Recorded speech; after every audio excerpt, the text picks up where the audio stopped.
பிருத்விகஞ்சுன்ற ஒரு கிராமத்துல பீம்ரு தன்னோட ஒரே மகளான ஃபகுனியாவோட வாழ்ந்துகிட்டு இருந்தாரு. ஃபகுனியா ரொம்பவே நல்ல குணங்கள் கொண்டவ, அதோடவே கொஞ்சம் குறும்புக்காரியும் கூட. பீம்ரு ஒரு சாதாரணமான ஏழை தகப்பன். அவங்களுக்கு இருக்கிறதுக்கு ஒரு சின்ன குடிசை மட்டும்தான் இருந்தது. அவரு மண் பாத்திரங்களை தயார் செஞ்சு வித்துட்டு இருப்பாரு. ஆனா வியாபாரம் சரியா இல்லாததால பீம்ரு கொஞ்சம் கவலையா இருந்தாரு. அப்பா, நீங்க நேத்து ராத்திரியில இருந்து எதுவும் சாப்பிடல, கொஞ்சம் சாதமாவது சாப்பிடுங்களேன்பா. நான் என்ன சொல்றது ஃபகுனியா, இப்ப எல்லாரும் புதுசா வாங்கிட்டு இருக்காங்களே. புது இயந்திரங்கள் நல்ல விஷயம் தானே, இதால என்ன பிரச்சனை இருக்கு? ஏசியும் ஃப்ரிட்ஜும் வந்ததுக்கு அப்புறம் என்ன மாதிரி சின்ன சின்ன குயவர்கள் கிட்ட தண்ணி ஊற்றி வைக்கிறதுக்கு மண்பானை எதுவும் வாங்க மாட்டாங்க. இப்பெல்லாம் யாரும் மண் பாத்திரங்களை விரும்பவே மாட்டாங்க. நீங்க ஏன்பா கவலைப்படுறீங்க? நான் இருக்கேன்ல, நான் உங்களை ரொம்ப நல்லா கவனிச்சுப்பேன். உனக்கு அது நல்லா தெரியும். இப்பெல்லாம் இரவு நேரங்கள்ல எனக்கு கண்ணு தெரியவே மாட்டேங்குது. பீம்ரு ஃபகுனியாவோட கல்யாணத்தை பத்தியும் கவலைப்பட்டுட்டு இருந்தாரு. ஒரு வாட்டி ஃபகுனியாவை பார்க்கறதுக்கு பையன் வீட்டுக்காரங்க வந்தாங்க. பாரு பீம், நாங்க பெரிய குடும்பத்தை சேர்ந்தவங்க. சின்ன குடும்பத்துல எல்லாம் எங்களால சம்மந்தம் வச்சுக்க முடியாது. ஆனா ஃபகுனியாவை எங்க பையனுக்கு ரொம்ப பிடிச்சு போச்சு. ஆமா, எங்களை மாதிரியான பணக்காரங்க உங்களை மாதிரியான வீட்டுக்கு வரவே மாட்டாங்க.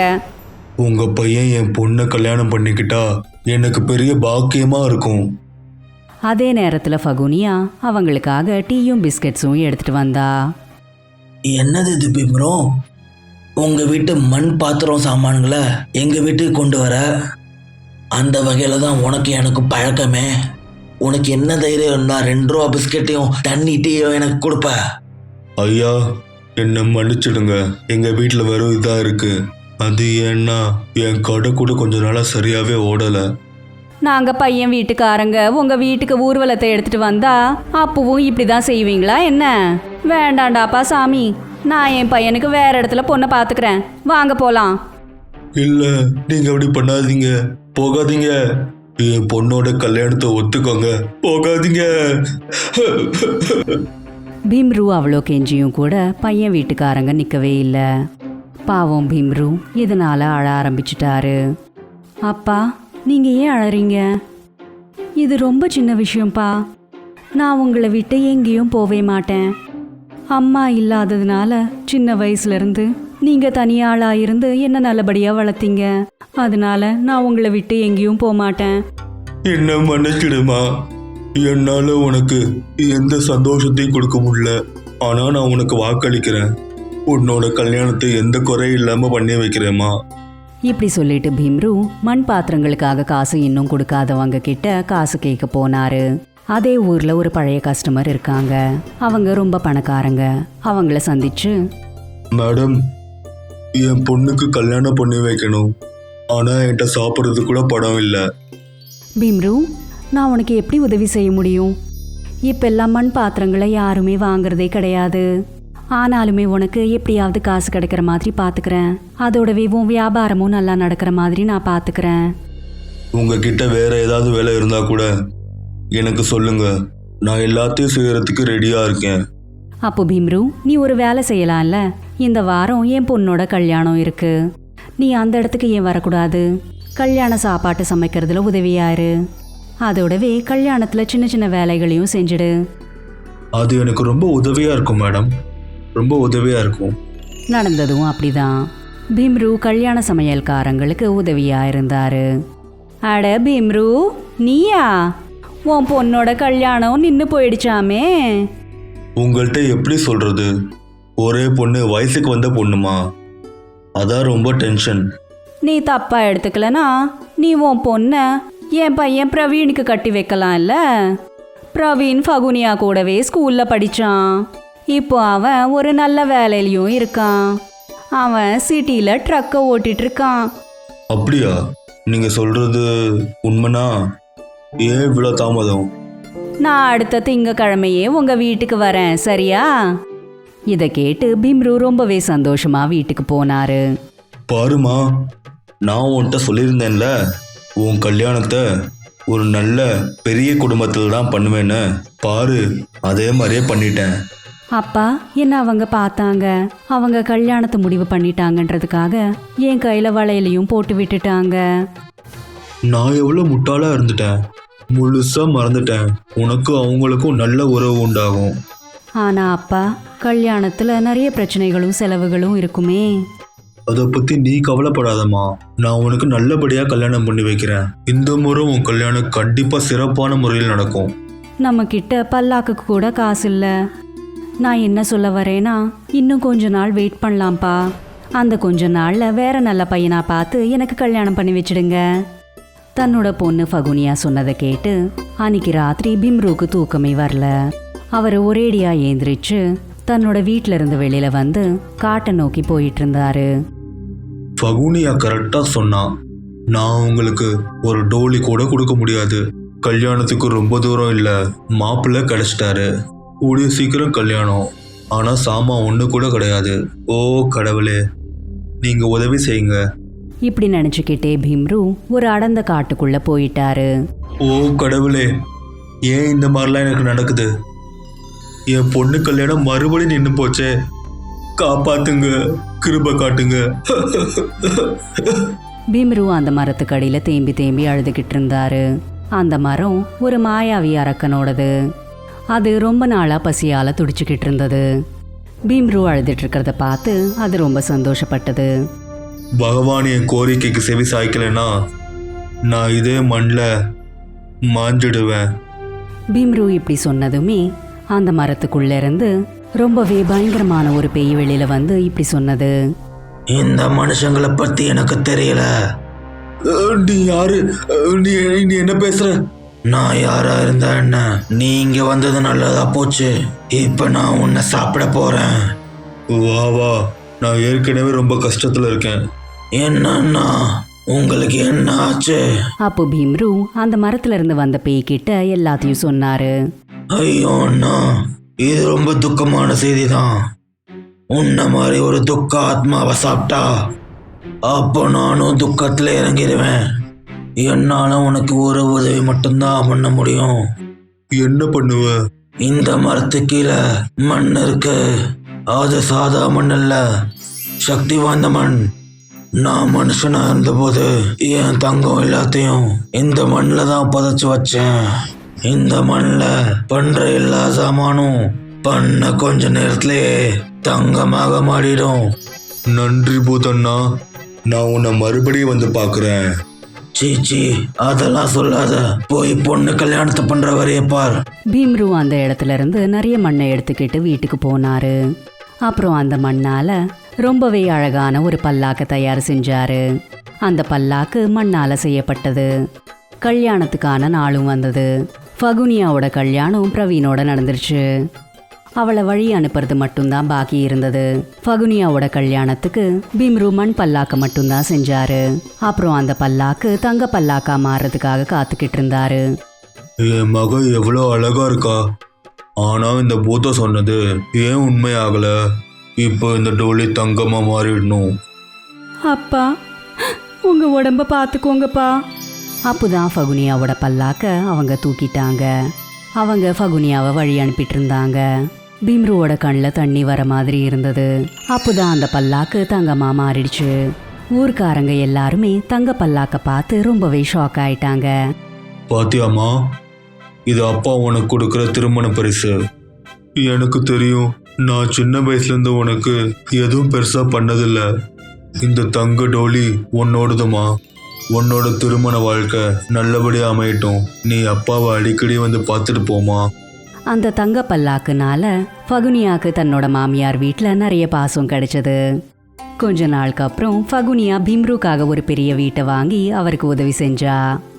அப்புறம் எல்லாருமே ரொம்ப சந்தோஷமா வாழ்ந்தாங்க. பிரதாப்கடுங்கிற ஒரு கிராமம் இருந்தது. அந்த இடத்துல தான்சந்த்ன்றவர் ஒரு சின்ன அநாத ஆசிரமத்தை நடத்திக்கிட்டு இருந்தாரு. தான்சந்த் தன்னோட பேருக்கு தகுந்த மாதிரியே வேலையும் செஞ்சிட்டு இருப்பாரு.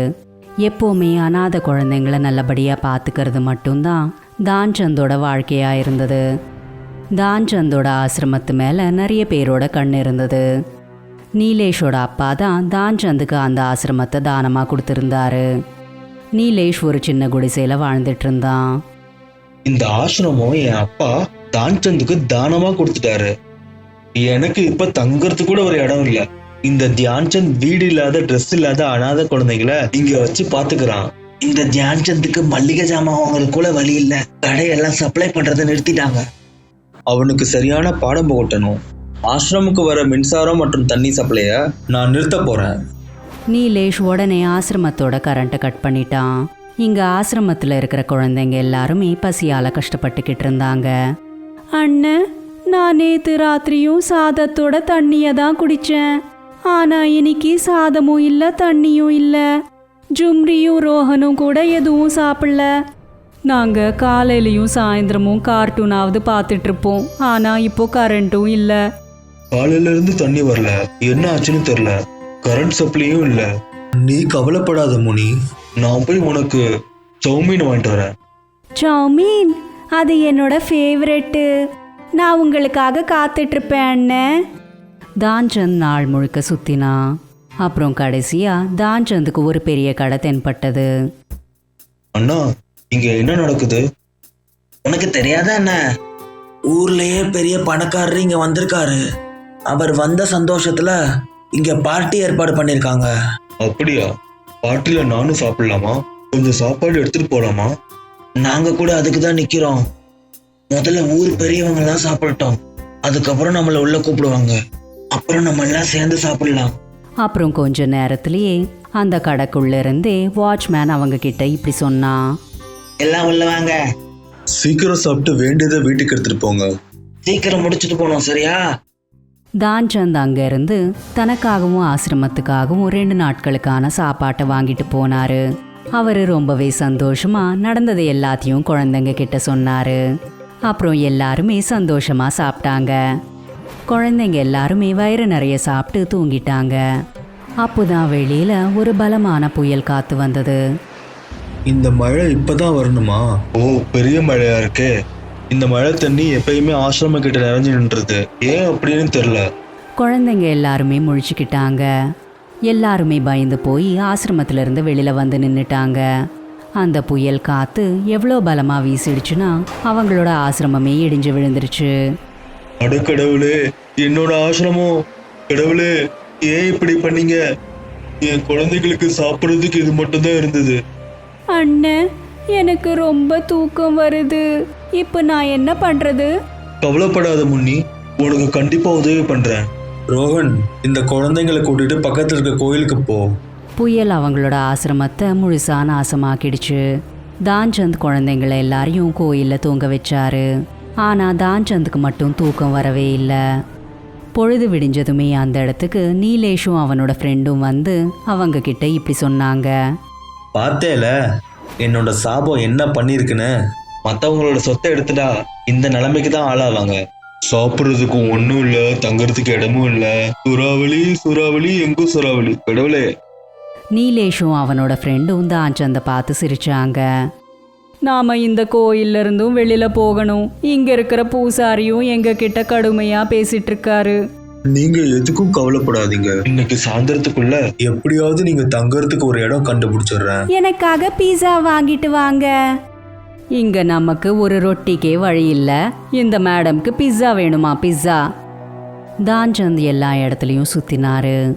ஆசிரமத்துல இருந்து கொஞ்சம் தூரம் வந்ததுமே அவருக்கு மறுபடியும் அதே புயல் தென்பட்டது. இந்த சூறாவளி இங்க கூட இருக்குது. ஆனா இது எப்படி இங்க வந்துச்சு? என் நிம்மதி கெடுக்கிறதுக்குனே இது இங்க வந்திருக்கா? நான் எப்படியாவது இந்த பிரச்சனையை தீர்த்தாகணும். தான்சந்த் அந்த புயல் காத்துக்கிட்ட போயிட்டு இருக்கும்போது மஹிமா தான்சந்தை சரியான நேரத்துல நிப்பாட்டிட்டு இப்படி சொன்னா. இந்த புயல் கிட்ட போய் உன் உயிரை கொடுக்க நினைக்கிறியா என்ன? இதை பாரு, இது ஒரு பெரிய புயல். நீ அதுல மாட்டினேன்னா தப்பிக்கவே முடியாது. போயிடு இங்க இருந்து. நீங்க யாரு தங்கச்சி? நீங்க இங்க என்ன பண்றீங்க? நான் இருக்கிறதே இந்த இடத்துல தான். சரி, அதை விடு. நீ இங்க என்ன பண்ணிட்டு இருக்க சொல்லு. அப்போ தான்சந்த் மஹிமா கிட்ட நடந்ததை எல்லாத்தையும் சொன்னாரு. அப்போ மஹிமா இப்படி சொன்னா. இந்த புயல் என்னால தான் வந்துட்டு இருக்கு. எனக்கு எதுவும் புரியல. இது எப்படி ஆச்சு? எங்க அப்பா இந்த ஊரோட ஜமீன்தாரா இருக்கும்போது எத்தனையோ பேரோட நிலங்களை பறிச்சுக்கிட்டாரு. அவரால் ஊர்ல இருக்கிறவங்க எல்லாரும் கஷ்டப்பட்டாங்க. ஒரு வாட்டி எங்க அப்பா ஒரு முனிவரோட குடிசையை பறிக்க நினைச்சப்போ அவருக்கு சாபம் கிடைச்சது. அப்புறம் அவர் புயலா மாறிட்டாரு. அவரோட ஆன்மா எப்பெல்லாம் பசியோட இருக்குமோ அவர் புயலா மாறி எல்லாத்தையும் அழிச்சுக்கிட்டே இருப்பாரு. அந்த முனிவர் தன்னோட குடிசைய நீலேஷோட குடும்பத்துக்கு கொடுத்துட்டாரு. அப்புறம் அவரு தவம் செய்யறதுக்காக இமயமலைக்கு போயிட்டாரு. பிளானு ஏதாவது வழி இருக்கும் இல்லையா? இந்த சூறாவளியை நம்மளால நிறுத்த முடியுமா? நாம அந்த முனிவரோட குடிசையில சாப்பாட்டு தானத்தை செஞ்சாகணும். தானத்தை செஞ்சோன்னா இந்த புயல் அழிக்கிறது நிறுத்திடும். அப்புறம் கடைசியா ஒரு விஷயம், இந்த புயல் ரொட்டிகளால தான் சாந்தமாகும்ட்டு அந்த முனிவர் சொன்னாரு. நாம அந்த குடிசையில யாகத்தை செஞ்சு ரொட்டிகளை தானம் செஞ்சாகணும். அதை நம்ம நிறுத்தியே ஆகணும். நான் இத பத்தி இப்பவே போய் நீலேஷ் கிட்ட பேசுறேன். நீயும் என் கூட வா. தான்சந்தும் மகிமாவும் நீலேஷோட சின்ன குடிசைக்கு போனாங்க. அவன் கிட்ட புயலை பத்தி எல்லாத்தையும் சொன்னாங்க. இதை கேட்டு நீலேஷ் இப்படி சொன்னான். என்னை பார்த்தா பைத்தியம் மாதிரி தெரியுதா உனக்கு? ஏதோ ஒரு பொய்யான கதையை என்கிட்ட சொல்லிட்டு இருக்க. நீ சொல்றதெல்லாம் நான் ஒத்துப்பேன்னு நினைக்கிறியா? அப்பவே இந்த ஆசிரமத்தை தானமா உனக்கு கொடுத்துருக்காரு. இப்ப இந்த வீட்டையும் எடுத்துட்டு போலான்னு பாக்குறியா? நான் சொல்றது எல்லாம் சத்தியம். இந்த சூறாவளியை நம்ம நிறுத்த முடியலனா அது எல்லா உயிருக்கும் ஆபத்தாயிரும். அப்படியா? இதை பண்றதுனால எனக்கு என்ன பயன்? அதுக்கு பதிலா நீ ஆசிரமத்தோட நிலத்தை எடுத்துக்கோ. ஓ, ஆசிரமம் நல்லா இருந்தப்பெல்லாம் அதை கொடுக்குறேன்னு நீ சொல்லல. சூறாவளி வந்து ஆசிரமத்தை காலி பண்ணதுக்கு அப்புறம் எனக்கு எழுதி கொடுக்குறேன்னு நீ சொல்றியா? நீலேஷ் ஒத்துக்காததால மகிமா இப்படி சொன்னான். ஆசிரமத்தோட நிலத்தை பத்தி விடு. நான் அதே ஜமீன்தாரோட பொண்ணு தான். நான் உனக்கு அந்த ஆசிரமத்துக்கு பதிலா ஒரு பெரிய வீட்டையே கட்டித்தரேன். நீ மறுபடியும் மாறிட்டேனா? அப்படி நடக்கவே நடக்காது. நீ இதை பத்தி கவலைப்படாத. நான் உனக்கு கண்டிப்பா வீட்டை கட்டி தருவேன். மகிமா சொன்னதை கேட்டு நீலேஷ் தன்னோட குடிசையில யாகம் செய்யறதுக்கு ஒத்துக்கிட்டான். தான்சந்தும் மகிமாவும் 2 பேரும் சேர்ந்து கோயில் பூசாரியை கூப்பிட்டாங்க. அதோடவே எல்லா குழந்தைங்களும் அந்த இடத்துக்கு வந்தாங்க. கோயில் பூசாரி அந்த குடிசையில யாகத்தை ஆரம்பிச்சதுமே அந்த இடத்துக்கு மறுபடியும் அதே பலமான புயல் வந்துருச்சு. நம்ம எல்லாம் ரொம்ப கவனமா இருக்கணும். தான்சந்த், நீ போய் ஒரு ரொட்டி எடுத்துட்டு வா. ஒரு ரொட்டி வச்சு என்ன பண்ண? அதுல என்ன ஆகும்? அப்போ மகிமா இப்படி சொன்னா. அந்த ஒரு ரொட்டி புயலா மாறி போயிடும். யாகம் முடிஞ்சதுமே ரொட்டிகளுக்கான புயல் வந்துடும். தான்சந்த் கடைக்கு போய் யாகத்துக்காக ஒரு ரொட்டியை வாங்கிட்டு வந்தாரு. அதை பூசாரி கிட்ட கொடுத்தாரு. பூசாரி திரும்ப யாகத்தை ஆரம்பிச்சதுமே அந்த புயல் வேகமா அவங்களோட குடிசையை நோக்கி வர ஆரம்பிச்சது. அதை பார்த்து எல்லாருமே பயந்து போயிட்டாங்க. அந்த சூறாவளி நம்மளை நோக்கி வந்துட்டு இருக்குது. நாம ஓடி போகணும். இல்ல, இங்க இருந்து யாரும் ஓடக்கூடாது.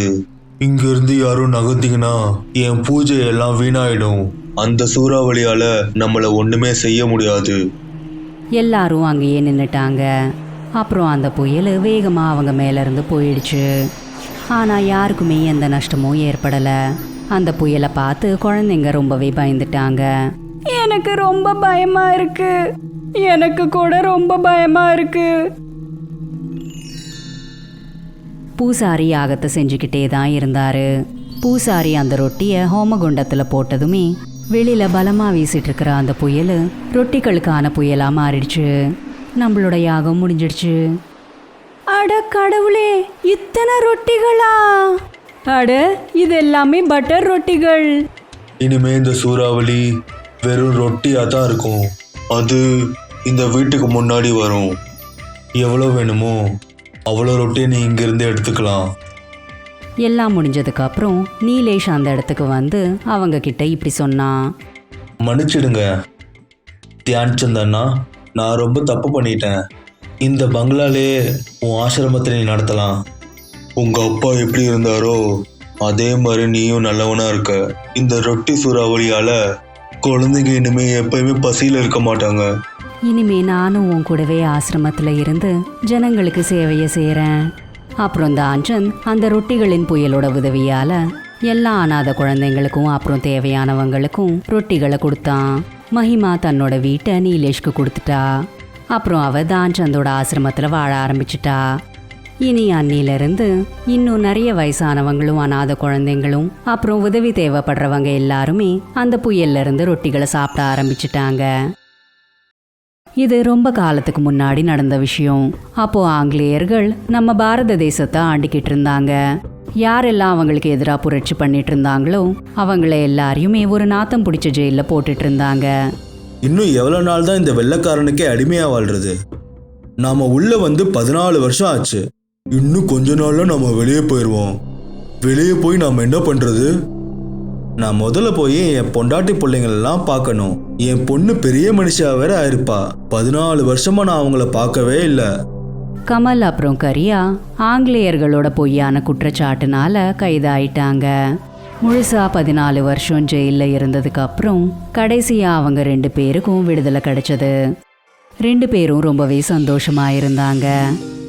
இங்க இருந்து நல்ல பாடம் கத்திருப்பீங்கன்னு நான் எதிர்பார்க்கிறேன். நாம மறுபடியும் சந்திக்கிற நிலைமை வரவே கூடாது. கமல் அப்புறம் கரியா ஜெயில இருந்து விடுதலையானதுமே நேரா வீட்டுக்கு போனாங்க. 2 பேரும் ஒரே கிராமத்துல வசிக்கிறவங்க. கமல் தன்னோட குடும்பத்தையும் அப்புறம் தன்னோட பொண்ணு வித்யாவையும் பார்க்கறதுக்கு ஆவலா இருந்தாரு.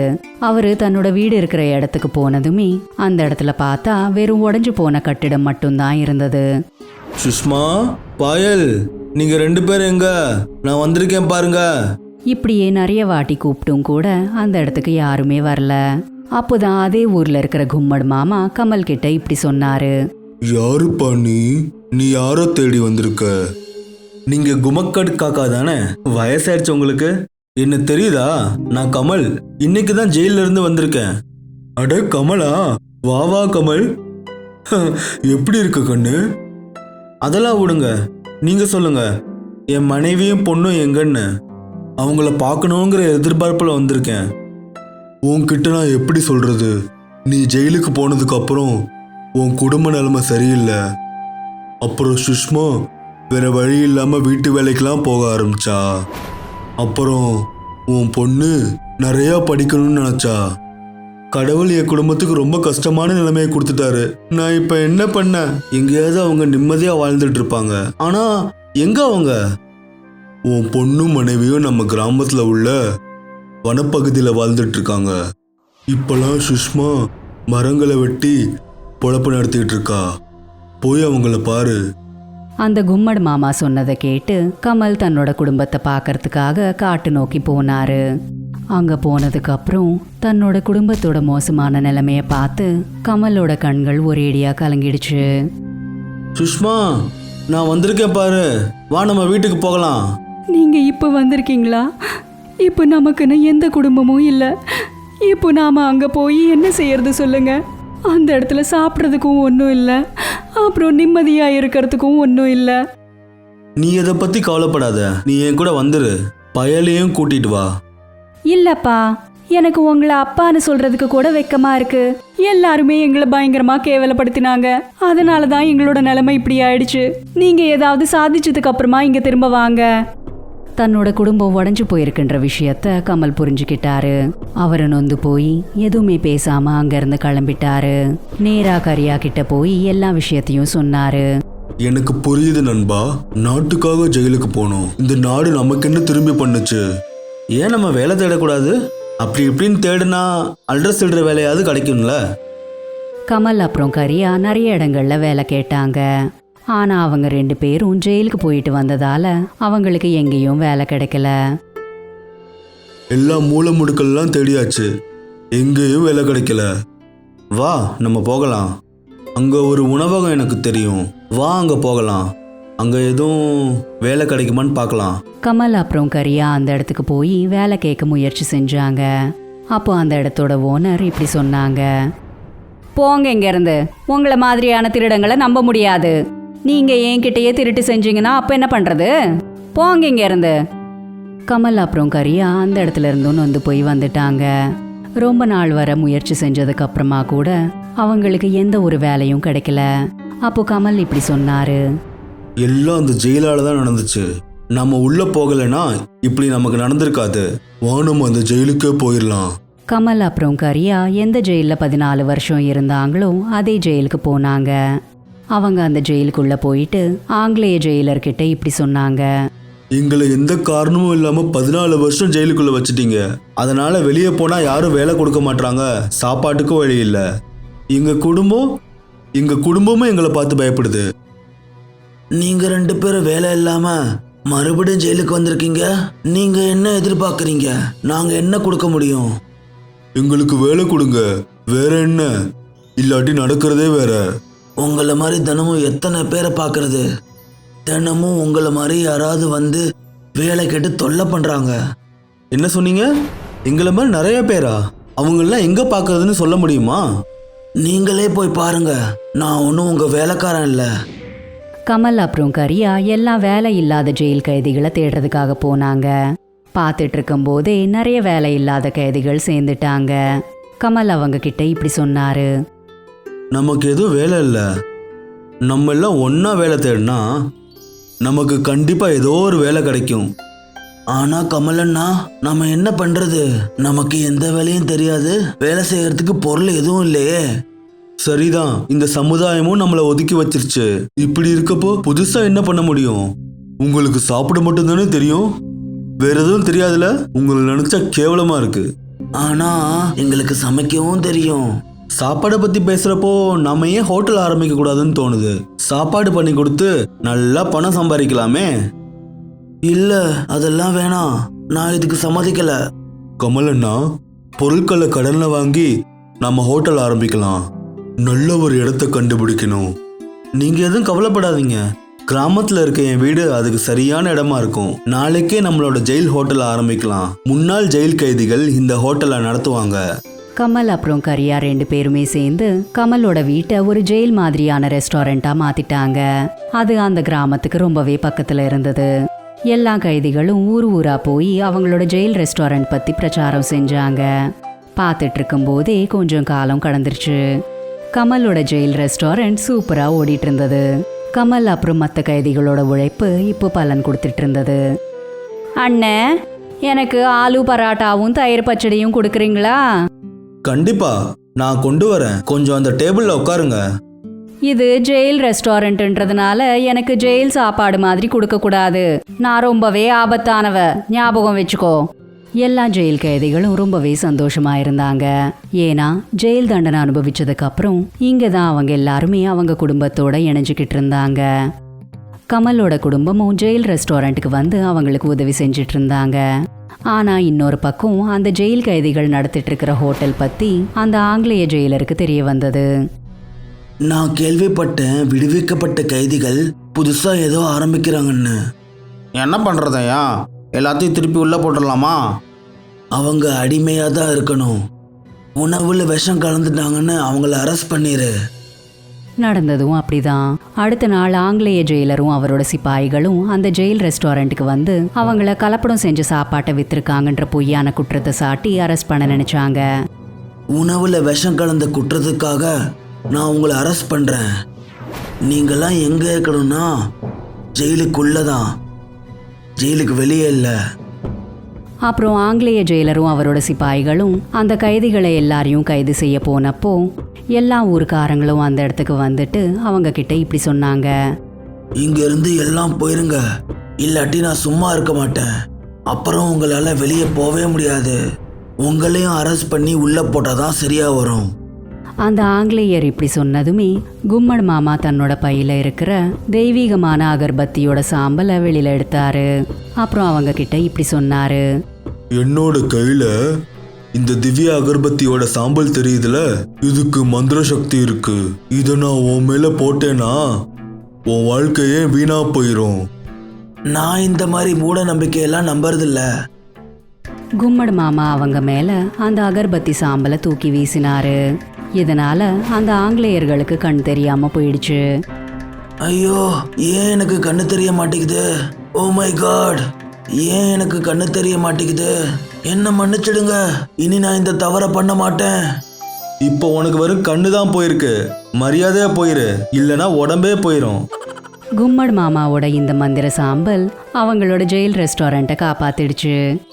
அந்த கிராமத்தில் இருக்கிற எல்லா ஊர்க்காரங்களும் ஒற்றுமையா இருந்து அவங்கள எல்லாரையும் எதிர்த்து அவங்கள ஊர்ல இருந்தே விரட்டிட்டாங்க.